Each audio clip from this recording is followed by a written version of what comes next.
All right, Coach, you ready? We'll go ahead and Yes, sir. comment, and then we'll take questions. You guys all set?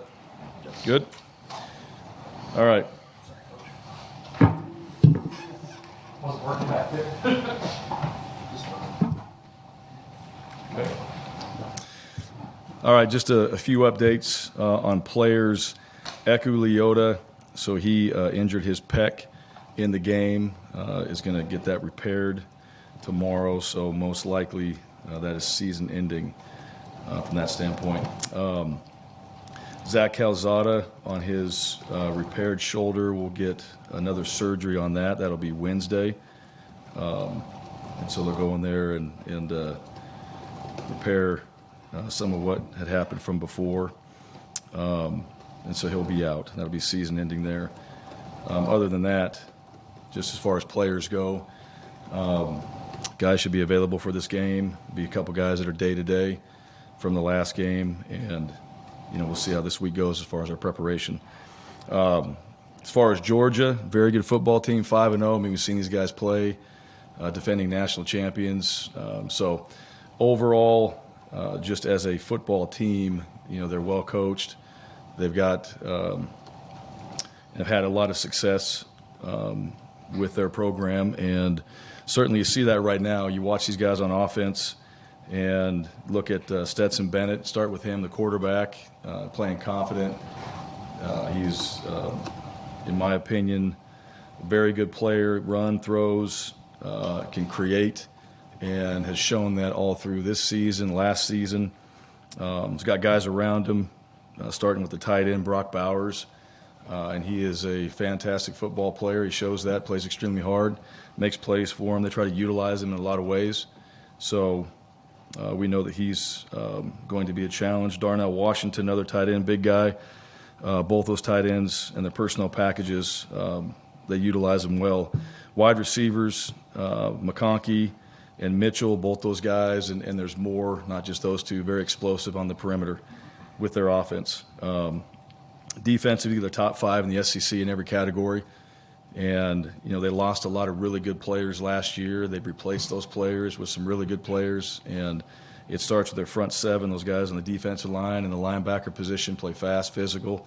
And so those guys have done well all season long. Back end is very strong. I think those guys do a really good job in coverage. And then they're also going to be involved in the run game as well. So, all across the board, a physical defense that we're going to face. Special teams, they blocked a punt against Kent State.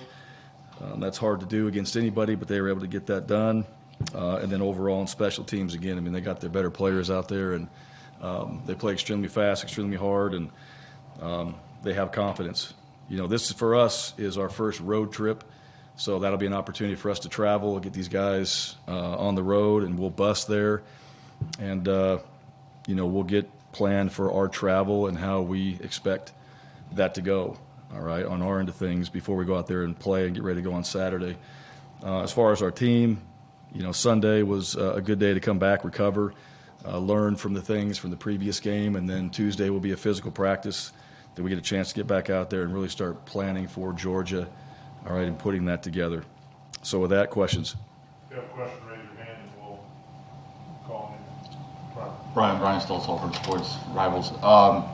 With Anders kind of struggling in the last few games, have you thought about giving Evan a chance to, especially on those long field goals that he can boom? Talking about Alex? Alex, sorry. Yeah. I was thinking Evan. Yep. His brother. Yes. We'll give him a chance. Yeah. Can we get him here? Yeah. Yeah, I think we have faith in Anders. I know he is that's not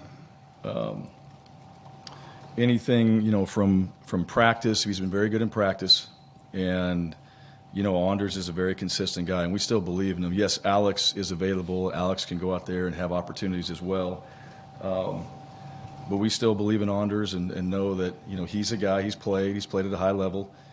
We've missed a couple kicks. All right, that's very apparent, and we need to make those, and that's not anything that we don't talk about in this room. So this week we're going to have to prepare a little bit differently, and even in the kicking game, just having ourselves obviously on the road, it's going to be different environment, so different things we have to do to get our guys prepared.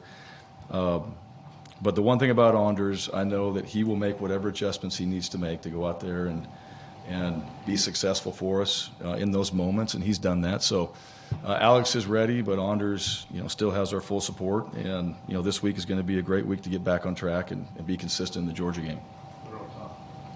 TomRaynell.com. With Eku out, I guess first, what did you see from Marcus Bragg stepping in there, and also just how do you feel about that edge position moving forward?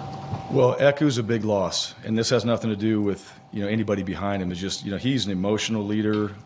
He's one of the smartest football players we have. I mean, he is a guy that you want on your team. How he prepares, all the things he does, the respect he has of his team. So I thought Bragg did a really good job, and I think not getting all those reps, Eku and Derek are getting the majority of the reps, and then all of a sudden, bang, you're thrown into the mix. And so he settled in well. He made some plays. We got beat on the edge a couple times, but he was very close to being in the right position. And just that experience of getting out there and playing more as the game went on, he did better and better.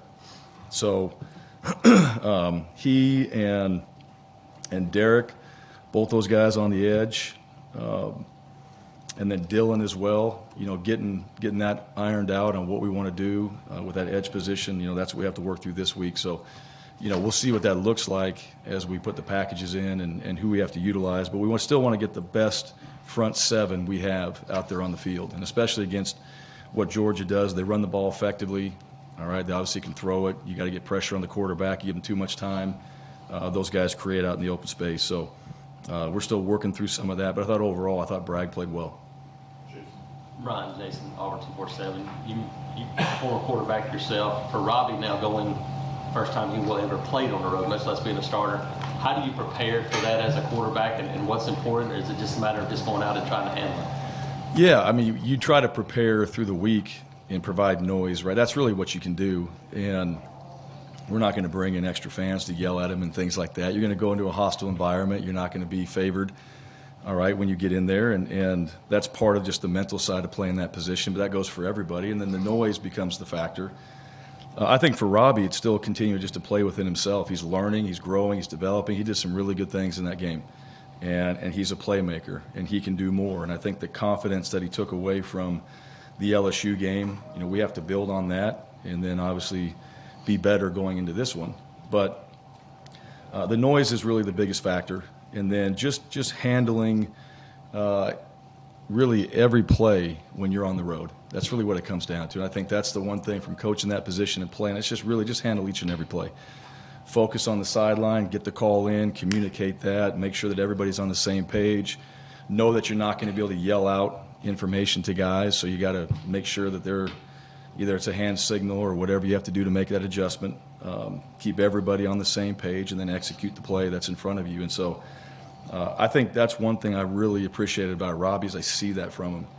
I think his focus, I think the way he's handled himself, I think the maturity that he's showing, all right, each and every game is getting better. So we'll see how that looks this week. But we got to focus on us. We got to make sure that we're doing things on the offensive side of the ball that we can control and then just handle the environment when we're there.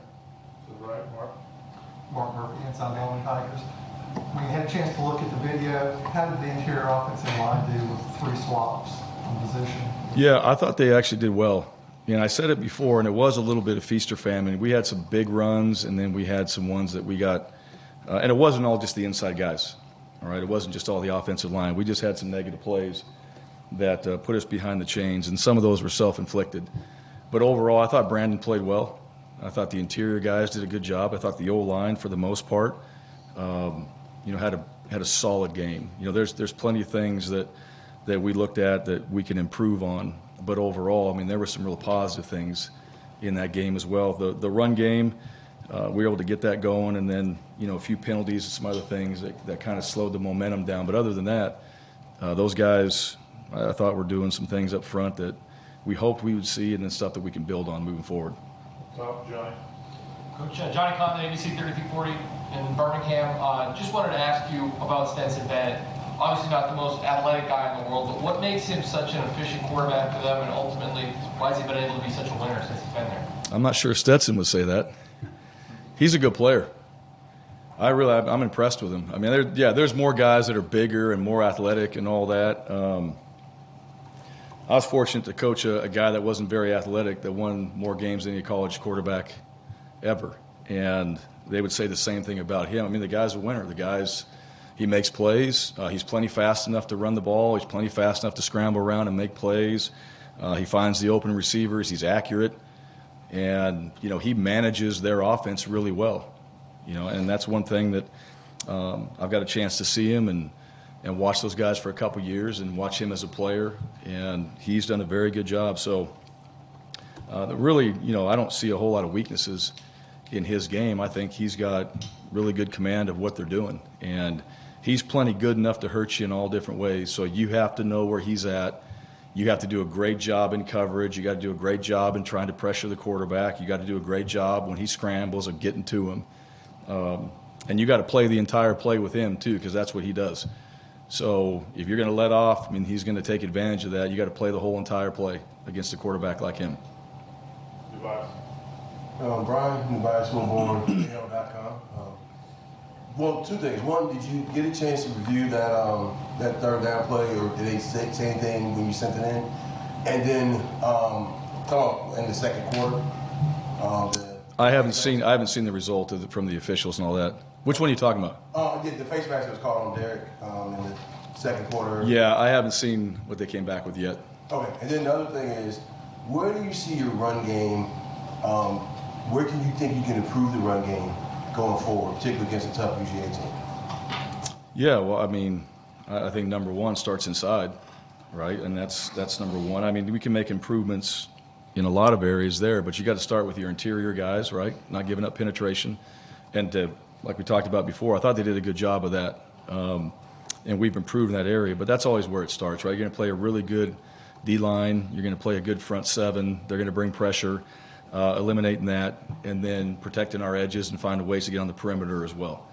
That's part of it too. So your tackles, your tight ends, that includes your wide receivers, just getting out there on the perimeter. That's a part of it that will help improve the run game. And then, we have a quarterback that can also be a part of that. And he becomes an option as well, and he's done some good things, when we've asked him to run. We had a few explosive plays with him, and we've got to keep building on those things. So, it continues to be, things that we've done, but every single week we've got a little bit different scheme, a little different opponent. Who are the guys that are the strengths on their team? And, on this defense, they're all the strengths on that team. So every single guy just doing their job and making sure that, we provide our backs a chance to get started. And I think that's the one thing. Jarquez, Tank, both those guys showed that. We get those guys started, they can get yards. So we got to do a good job up front to make that happen.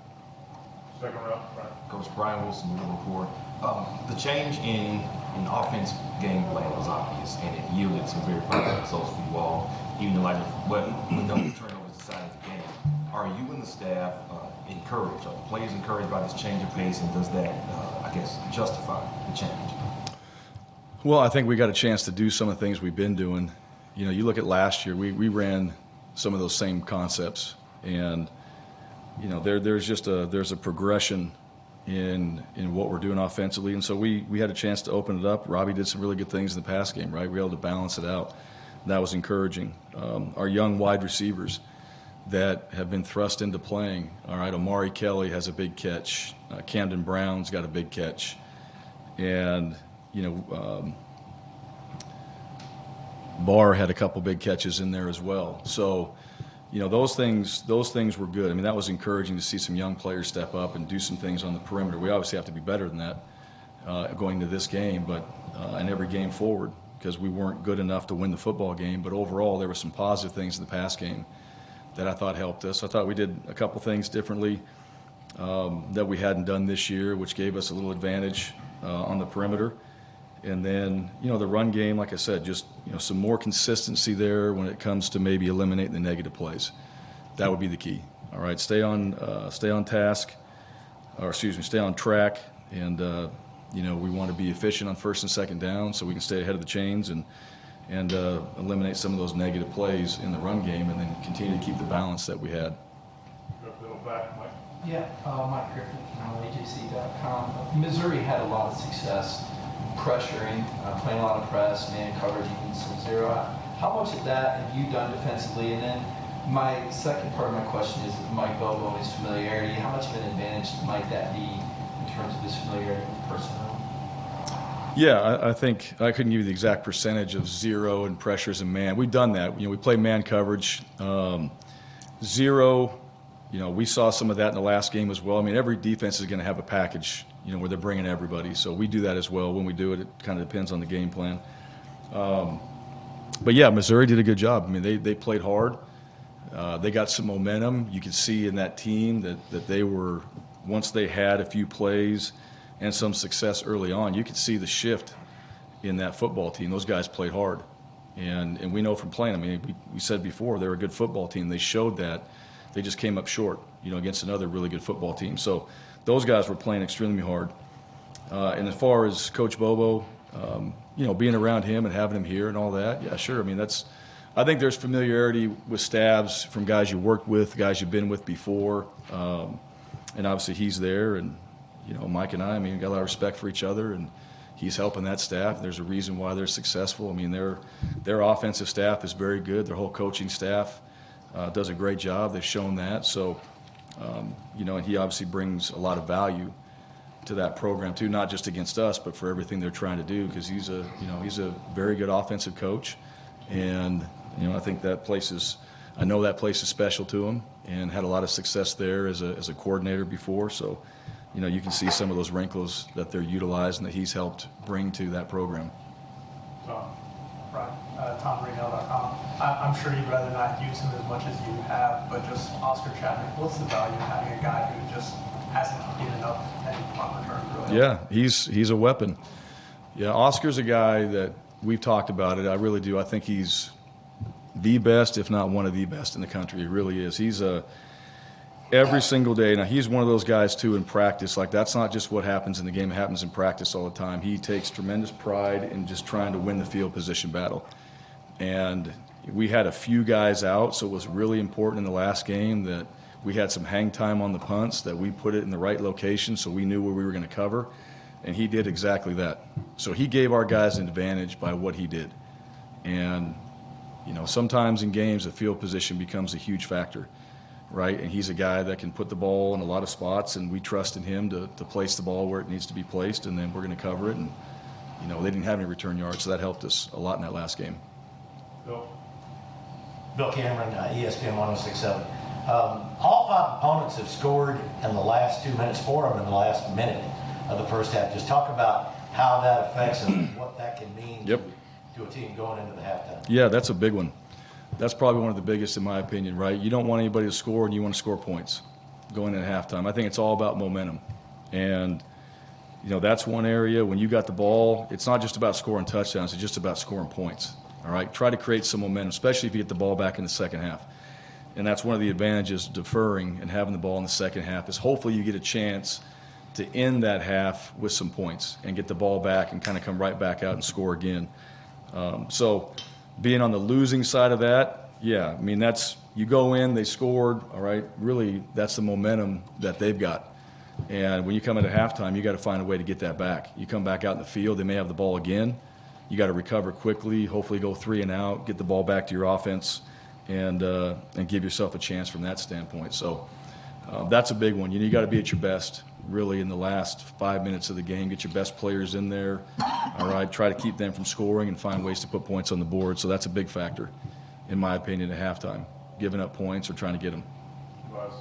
Well, speaking of halves and things, what have you guys been working on, particularly this week, with the second half issues that seem to be a continuing thing? Yeah, well, looking at them, obviously, we look at every game, and we know the reasons. Right, we know the reasons. We look at every drive. There's a drive chart. There's a result. There's reasons why, and so we break it all down. What was it? Where do we have a negative play? Where do we have positive plays? What was the end result on those drives? So those are things that we've discussed as a staff. Those are things we discuss with our players, and to me, it's really comes down to trying to eliminate some of those negative plays, and then just being more consistent. And so that's play call, that's execution, that's all those things. It's really not one thing in particular, all right? That's just the glaring reason why. It's things that we all have to improve on and get better at. And then, our adjustments come out of half. We we got to be able to find ways to continue to put points on the board. It's not just a half of football. You got to play all 4 quarters. Mark? I wanted to ask you about Zacchaeus Walker. Yeah. And also, it looks like DJ James is playing really well corner. Is that what? Yeah, DJ's playing really well. He's starting to get more comfortable out there. I think he's really kind of getting into a groove. It feels like at practice as well. His preparation, his focus, all those things. I mean, just learning the defense, you can tell he's more comfortable. Z, coming off of his knee is better. And so now it's just a matter of getting him back in the rotation. And you've seen a little bit more of Jeffrey Imba. Marcus has been out there. Jason Jones. Those guys up front are playing well. We got to get some of the other guys in the mix. Z would be one of those guys that we get in there. And he's had a few things, some personal things, not in a bad way, but he had to handle some stuff. And so that's kind of impacted some of the playing time as well. But he's back this week. He's fine, just some family things. And we're excited to get him back going on Tuesday and then see how we can work him into the rotation. Anything else? Got 2 more. Last. How tough is it when you get down to potentially having 2 scholarship quarterbacks, particularly if both of them, one only having 3 starts and one being a freshman? What's your question exactly? I'm saying, how tough is it doing that? How tough is it to navigate? Yeah, are we worried about that? What's that? I see. Are we worried about that? Having 2 guys, having 2 guys out there on scholarship. Well, technically, we have 3 because we did put Trey Lindsey on scholarship as well. So, and the reason why is because of all he does for our team. And, he's out there and every single week. And this guy's a future coach, and he brings a tremendous value and a lot of really positive things to this team. But as far as our quarterbacks, you got Robbie out there, you got Holden out there. We'll see where TJ's at this week. And those are guys that we're getting prepared and ready to play. And for them, and just so you know, like their mindset, they're getting ready to play. Right, they're going to go out there, and we can worry about the depth and those things, and that's certainly a concern when you don't have 4 guys like you want to have on scholarship that are available to play. At the same time, as a player, all you're thinking about is just getting your job done. What do I got to do to go out there and help this ball club win? So those guys have been great. Holden's been awesome. He's been preparing every single game. He takes a ton of reps in practice. He's getting better and better. You can see that those reps are helping Robbie as well. He's improving. So again, this week, between those 2 guys, we'll see where the other guys are at. They'll keep getting those reps, and hopefully we see an improvement from each one of them going into this game. Last question, Mike. Thanks. Mike Griffith, AJC Dog Nation. Coach, we asked Curtis Smart about this earlier. Day and time, every coach gets 4 or 5 years, end of the year. We've seen multiple coaches fired in the middle of seasons now. What do you think this is a byproduct? Is it salaries? Is it just a new sense of urgency that we have in our society?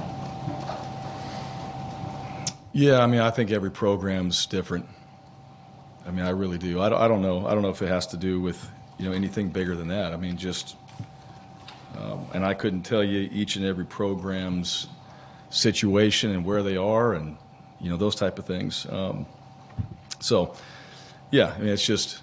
That's just part of it, and I don't know if there's a better answer than that. I know those coaches. I've seen coaches out there. There's good coaches out there, and but every program's got different things they're working through and what they want, and so I think that kind of just goes back to where they are more than anything, and where those coaches are in that program. All right, Coach. Thanks, Thank you.